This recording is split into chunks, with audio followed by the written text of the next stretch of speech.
Hello friends, welcome to Lifosophy. आज हम जिस टॉपिक पे बात करने वाले हैं that is about love versus marriage. अब ये एक आज की यंग जनरेशन में काफ़ी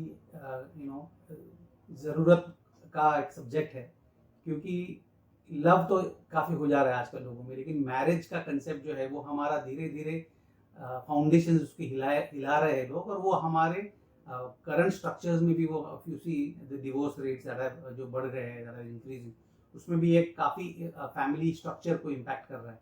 तो ये लव वर्सेस मैरिज का जो फंडामेंटल्स है उसको समझने की थोड़ी हम कोशिश करेंगे आज।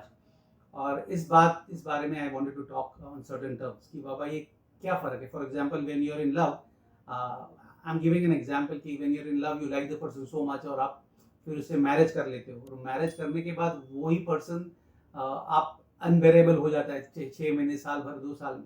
तो ये क्यों होता है? What is the reason behind such? अब ये इंडिया में नहीं है, it's a global phenomena. So it's basic, इसका रीजन अगर आप देखा जाओ तो it is because of the fundamental difference between the male and the female perceptions and psychology and approach to the similar situations. तो हमको पहले ये समझना चाहिए when we are in love, हम एक दूसरे का सिर्फ पॉजिटिव्स और अच्छा देखते हैं, because we are not with them for a long time.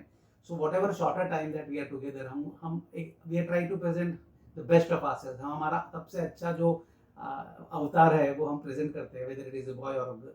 और जब हम ऐसे अवतार प्रेजेंट करते हैं तो ऑब्वियसली सामने वाले को अट्रैक्ट करने के लिए करते हैं, और जब हम अट्रैक्ट करने के लिए करते हैं तो हमारे जितने ऐसे जो पॉइंट्स है जिससे कन्फ्रंट हो सकता है या कॉन्फ्लिक्ट हो सकता है, हम उसको अवॉइड करते हैं, और वी ट्राई टू बी गुडी गुडी, अच्छा अच्छा रहने की बात प्रोसेस करते हैं, सो दैट जो टाइम हम साथ में बिताए वो पॉजिटिव हो, जिससे एक्साइटमेंट हो। ये बात लव सेक्शन में काफ़ी, भले वो लव अफेयर फिर 2 साल चले या 6 साल चले, the approach remains the same कि हम हमारा सॉरी हम हमारा एग्जैक्ट फेस 360 डिग्री में नहीं दिखाते। Compare that with when you get married. तो मैरिड होने के बाद आप एक दूसरे के साथ रहने लगते हो। So even if it is a live in relationship, उसमें भी आजकल ये प्रथा चल पड़ी है, और इसमें I have my views about it कि live in relationship is more dangerous to getting married, because if you look at the scenario कि कितने सारे लिव इन रिलेशनशिप मैरिज में कन्वर्ट होते हैं, you will find that a very small percent, most of the people who live in they don't and up living together, मतलब साथ में नहीं रहते। 90% ऑफ द टाइम वो लिव इन होके छोड़ देते हैं।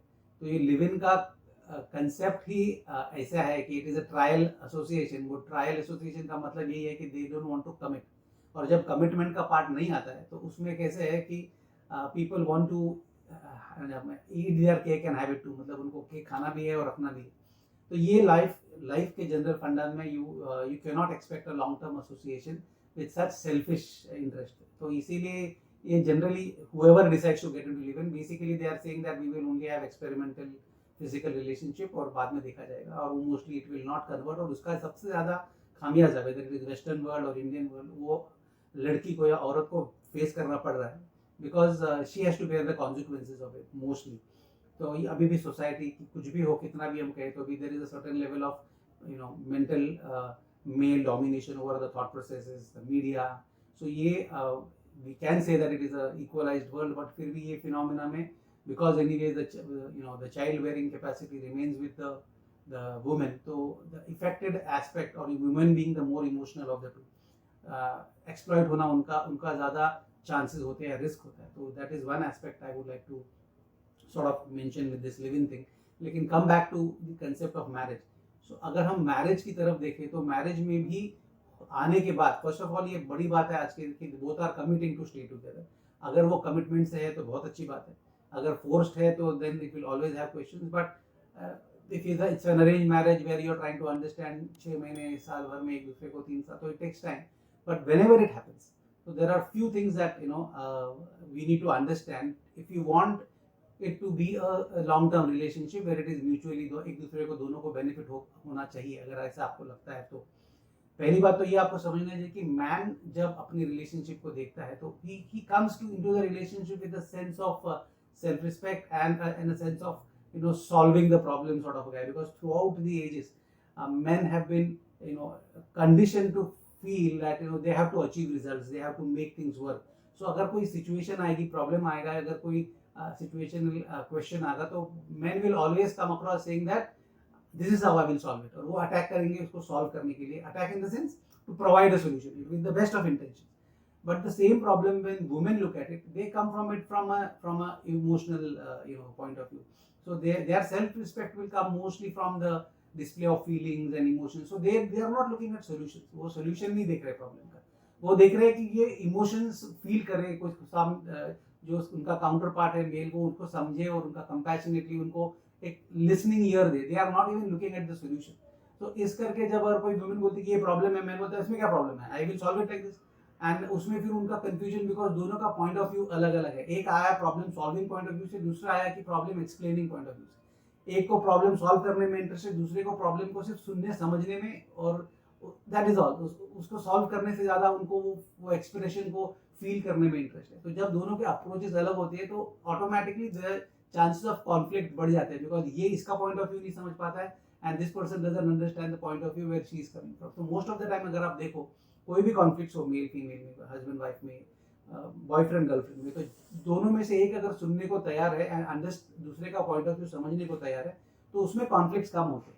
बट दोनों अगर अपना पॉइंट ऑफ व्यू लेके बैठ गए और उस पर अटक जाते हैं, तो फिर एक बड़ा बात जो बीच में आ जाती है आजकल के सिचुएशन में वो ज़्यादा है, is the concept of ego. और द मोमेंट वो कंसेप्ट ऑफ ईगो आ जाता है तो फिर द चांसेस ऑफ रिकन्सिलिएशन और साथ में बैठ के बात करना कम हो जाता है, बिकॉज दोनों अपनी अपनी तलवारें निकाल के खड़े हो जाते हैं. तो जितना भी पॉजिटिव प्यार के टाइम पे लव में था वो सब एक तरफ उड़ जाता है, और फिर वो पर्टिकुलर पॉइंट ऑफ कन्फ्रंटेशन ही सामने आके दोनों अपना एक पॉइंट लेके बैठ जाते हैं. और उसमें ईगो अगर बढ़ता गया तो फिर किसने किसी के क्या बोला, फिर हर वर्ड का, जैसे प्यार में बोले हुए वर्ड शायद याद नहीं रहते, लेकिन गुस्से में नफरत में बोले हुए हर वर्ड का एक इम्पैक्ट होता है, वो याद रहता है, लॉन्ग टर्म तक याद रहता है. स्पेशली वुमेन्स को बहुत ज़्यादा याद रहता है, और फिर वो बार बार निकालते हैं कहीं ऊपर, और मैन कीप ऑन वंडरिंग कि ये कहाँ से आ रहा है. तो ये सब चीज़ों का एक फंडामेंटल स्टार्टिंग पॉइंट इज कि आपको एक समझना चाहिए कि when it comes to any association, a man and a woman, the point of views are very important. दोनों अलग अलग पॉइंट ऑफ व्यू से एक सिचुएशन को देख रहे हैं, और दोनों का परसेप्शन, अपब्रिंगिंग, डीएनए का थॉट प्रोसेस अलग होने के कारण उनका दोनों अपने अपनी जगहों पे सही होते हैं. इट इज लाइक एक पर्सन बोलता है आधा ग्लास फुल है, एक पर्सन बोल रहा है आधा ग्लास एम्प्टी है. दोनों अपने पॉइंट ऑफ व्यू पे सही है, बट इन दोनों को एक बात पे एग्री करना, अगर उनकी ईगोज को साइड में नहीं रखे, तो it will become an impossible task for the world.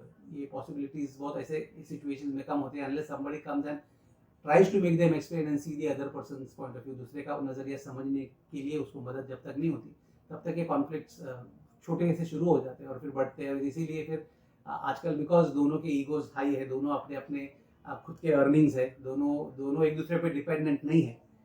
पुराने पहले सिचुएशन में, जनरेशन में एक दूसरे पे डिपेंडेंसी थी, तो जो डिपेंडेंट था वो थोड़ा माइल्ड होकर एक्सेप्ट कर लेता था. अब वो डिफिकल्टीज नहीं होने के कारण दोनों अपने अपने बातों पे मुखर होते हैं, और वो गलत नहीं है, बट उसके कारण जो क्लैशेस है वो बढ़ते हैं और उसका रिकन्सिलिएशन या समझौता होना ज़्यादा मुश्किल हो जाता है. तो आज ये पर्टिकुलर एक पॉइंट पे मैंने डिस्कस किया.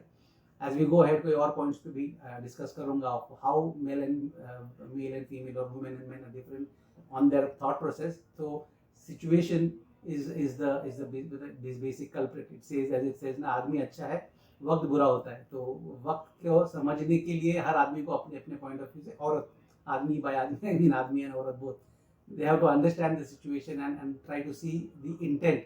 इसके पीछे दोनों का अगर इंटेंट लॉन्ग टर्म पॉजिटिव हो, तो लाइक दोनों एक साथ मिलकर एक दूसरे को हेल्प करके दोनों पॉजिटिवली ग्रो हो सकते हैं.